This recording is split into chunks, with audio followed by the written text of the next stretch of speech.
pair of former University of Southern California head coaches, John McKay and John Robinson, had a chance to discuss the days when their biggest worries were avoiding the tuna surprise in the faculty lunchroom and beating UCLA. But last Sunday, the passing of Steve DeBerg enabled McKay's Buccaneers to give Robinson's Rams a more pressing matter to be concerned about. Two DeBerg touchdown passes take Tampa Bay to a 26-17 lead through 3 periods.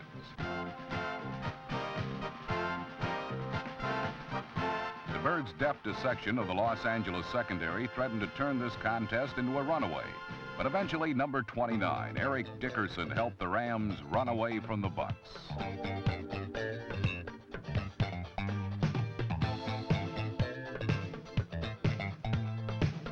The sleek and speedy Dickerson can handle the road as smoothly as a Porsche in a sports car rally. But on this 2-yard touchdown, he proved that he can also maneuver like one of those bumper cars in an amusement park thrill ride.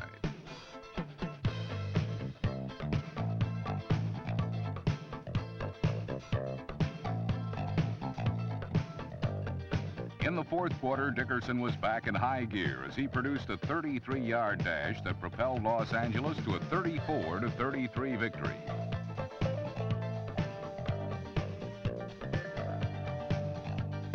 While the Rams remained in the running for a wild card berth, things have gotten so bad in New Orleans that even Gumbo, the Saints' canine mascot, is looking for a new master.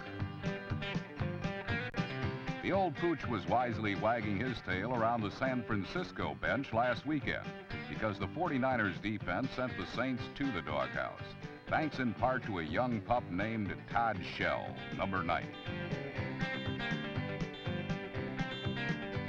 The rookie linebacker recorded 2 of 8 San Francisco sacks, and he did further damage when Richard Todd unwisely unloaded a lollipop of a pass in the 4th period.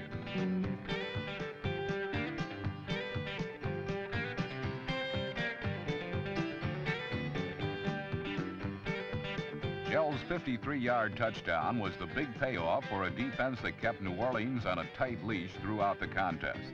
The 49ers offense also made it a dog day afternoon for the Saints.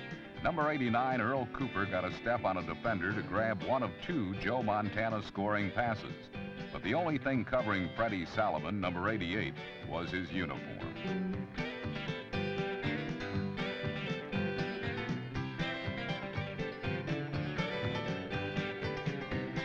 With a 35-3 victory, the 49ers boosted their record to 12-1 and clinched the NFC Western Division title for the 3rd time in the last 4 seasons.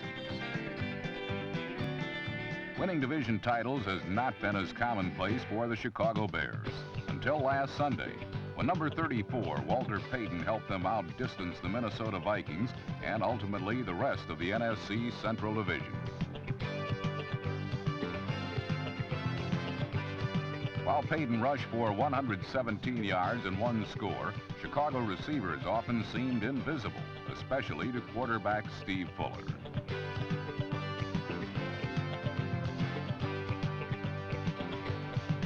But this shovel pass didn't bury the Bears, and for the 3rd straight week, Fuller proved eminently capable of filling in for the injured Jim McMahon.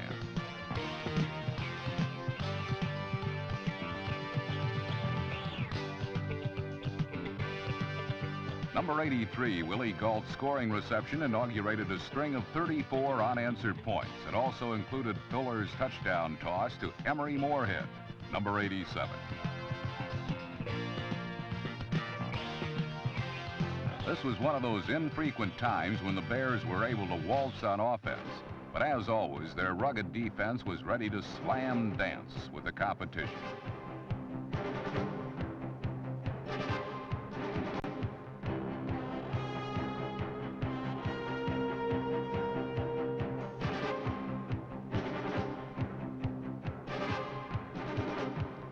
Bears' penchant for defensive mayhem proved positively unnerving to Vikings quarterback Wade Wilson, who threw 2 interceptions.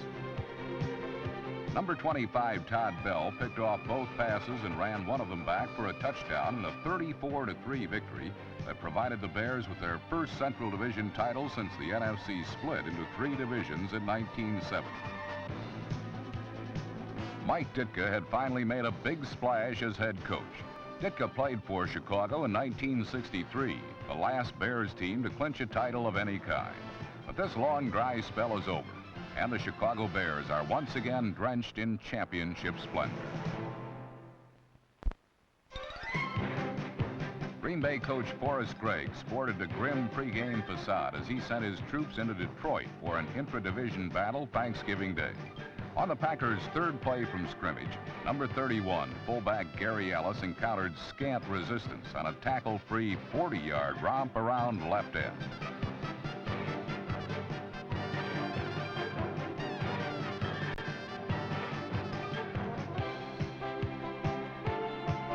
On Green Bay's next offensive series, quarterback Lynn Dickey found tight end Paul Kaufman running free and clear in the middle and hit him in stride with a 44-yard scoring strike.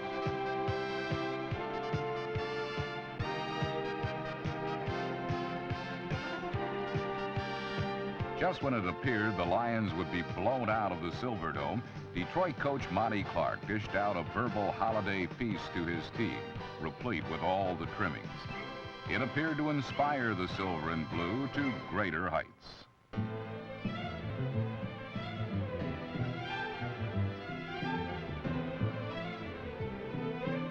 This clutch catch by Mark Nichols was one of 4 totaling 108 yards for the receiver. But Nichols' most spectacular reception was also the play of the game.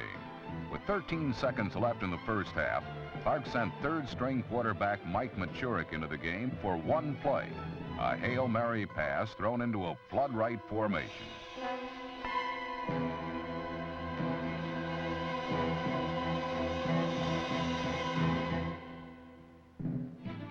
Nichols somehow came down with the ball, and the catch led to a field goal that eventually proved to be the margin of victory. The Lions were sparked by Gary Danielson's 305 yards and 3 touchdowns, 2 of them caught by tight end David Lewis, number 87, as Detroit dominated the rest of this nationally televised game, controlling the football for a whopping 45 minutes.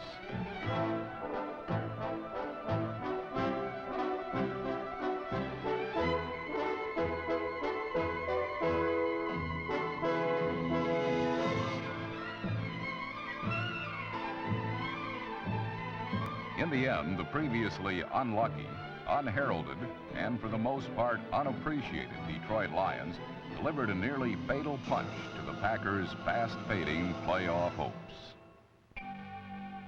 In sunny Cleveland, Ohio, Paul McDonald's 3 touchdown tosses paced the Browns over the Oilers in a struggle between the 2 worst scoring clubs in the entire NFL.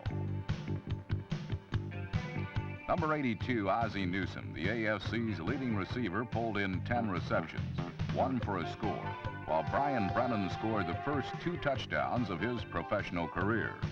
The rookie receiver from Boston College admitted his performance was inspired by watching Doug Flutie and his alma mater's great win over the weekend. Brennan's new team, the Browns, have won 3 of their last 4.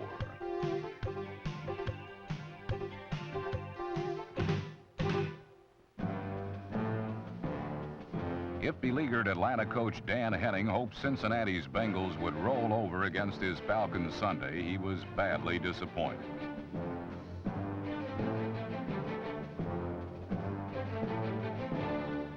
The Bengal defense was barely bothered by offensive blocking that has allowed the 2nd most sacks in the league. Former substitute quarterback Mike Morawski, playing in place of the injured Steve Bartkowski, found orange and black striped helmets in his face all afternoon.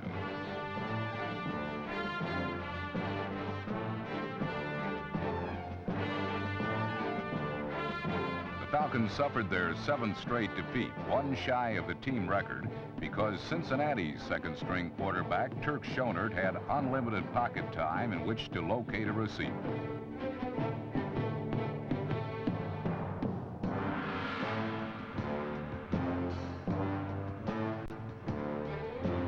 Schonert, starting the 5th game of his 5-year career, completed 22 of 25 passes for 297 yards, including a pair of bombs to number 80 Chris Collinsworth, as the Bengals trounced Atlanta 35-14. and kept their slender playoff hopes intact for one more week of the '84 season. NFL teams have now established themselves as either contenders or spoilers. And last Sunday, the last-place Chiefs jumped at the opportunity to play their proper role against the Giants. Wide receiver Stephon Page's circus catch put Kansas City on top early. And quarterback Bill Kenny kept the usually savage New York defense at bay with his lion-taming right arm. Kenny threw 3 touchdown passes to build the Chiefs a 27-14 fourth-period lead. However, New York quarterback Phil Simms wasn't about to let a few sour quarters spoil the Giants' whole season.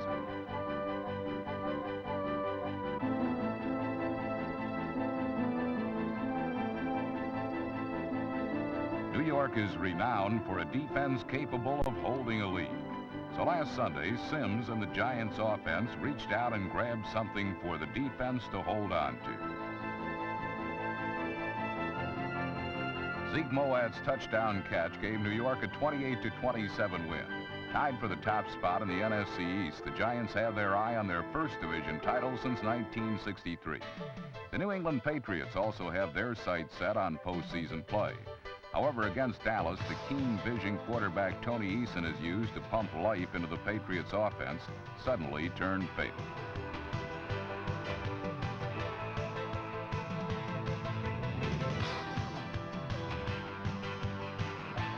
While Michael Downs' touchdown interception didn't give Eason much to be thankful for in this Turkey Day contest, the Cowboys' Danny White was counting his blessings, having obtained the starting quarterback spot.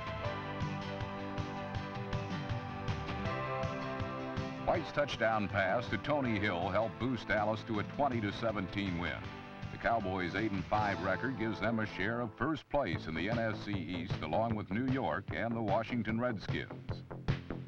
When good teams get beat, they usually take it out on their next opponent. Therefore, Washington's loss to the Eagles in Week 12 wasn't a good sign for the Bills last Sunday.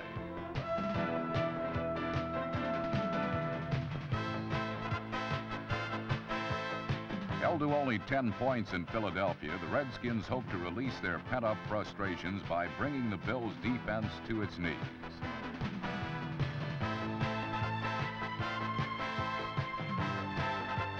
Unfortunately for number 87 Charlie Brown and the rest of the Washington offense, when you play a team like Buffalo, who is embarrassed nearly every week, somebody eventually pays for their embarrassment.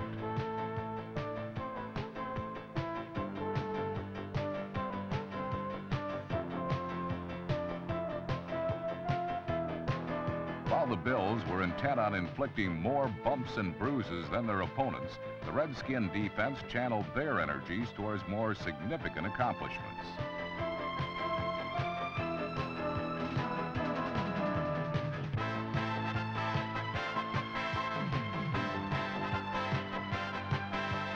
Number 32, Vernon Dean's interception return helped down Buffalo 41-14 and upped Washington's record to 8-5.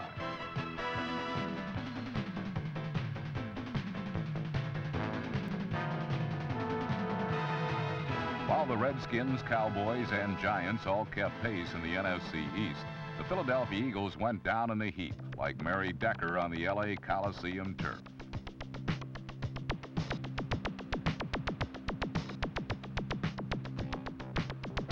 A broken ankle snapped Ron Jaworski's Ironman string of 116 consecutive starts and crippled the Eagles' playoff chances.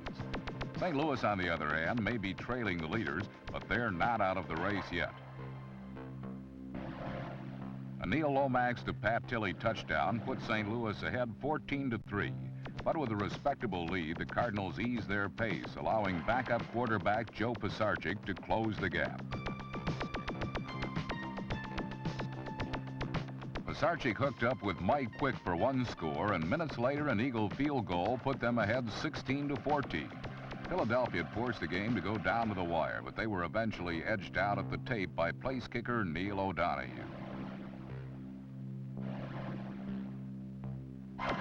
O'Donohue's three-pointer with only 8 seconds left gave St. Louis a 17-16 win.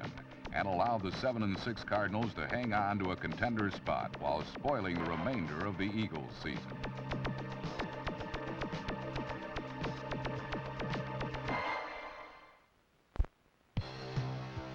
At a remarkable 37 years of age, San Diego's Charlie Joyner is looked up to by his peers, and last Sunday against the Steelers, the 16-year veteran added to his illustrious career by surpassing Charlie Taylor's all-time mark of 649 career receptions.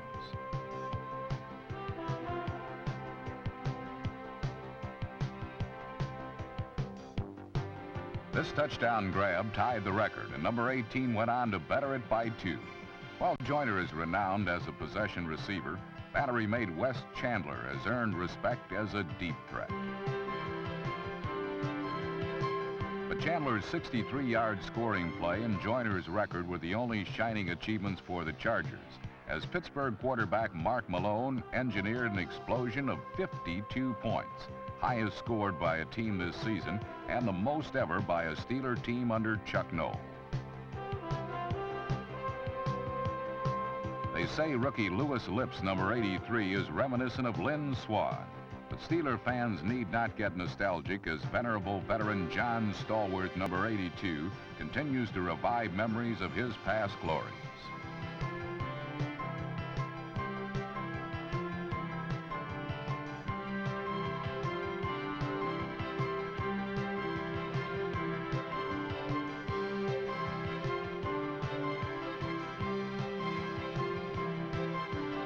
While Joyner and Stallworth proved that the old guard can still march at the head of the pack, the Steelers' 52-24 thrashing pushed San Diego closer toward the rear of their division. The win solidified Pittsburgh's 2-game lead in the AFC Central, but the AFC wildcard chase remained as tight as ever, with the Raiders still firmly entrenched in the hunt. And their ravenous defense preyed upon the helpless Colts with their characteristic ferocity.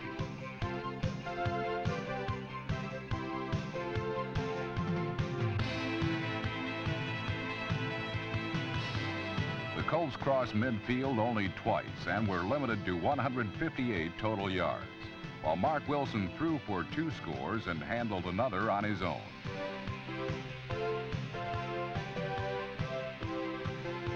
The 21-7 victory gave Los Angeles the edge as AFC runner-up, but slugging it out for bragging rights in the division were heavyweights Denver and Seattle. Everyone thought the West would be won by hard-hitting defense and timely turnovers. But surprisingly, it was big play offense that set the tempo of this game.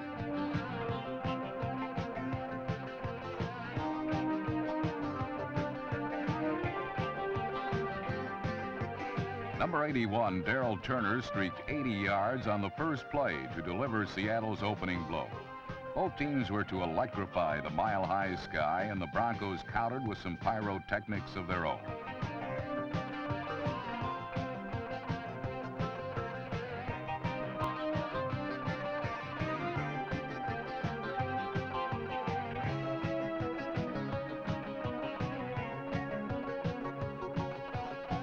When Gerald Wilhite was barely denied his goal by land, Butch Johnson grabbed for his pot of gold at the end of a perfect John Elway rainbow.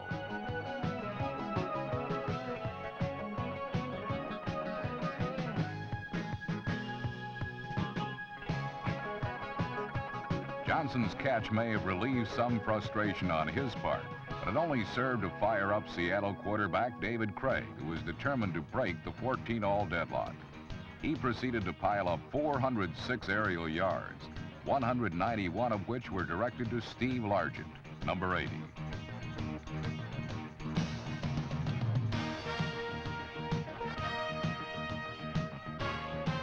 Largent's uncanny nose for the ball had him smelling like roses as he posted the finest performance of his 9-year career.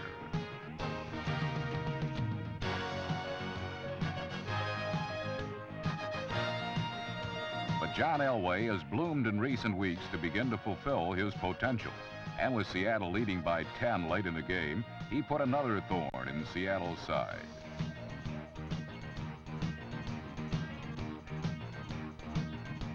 Rookie Gene Lang, number 33, barreled into the end zone to bring Denver to within 3. Then, with 39 seconds remaining and the Broncos' 10-game winning streak on the line, the stage was set for Rich Carlos's 25-yard chip shot and possible overtime. Carlos's miss bucked the Broncos' comeback tradition, and with a 27-24 hard-fought win, it appears no team can get their hands on the sizzling Seahawks.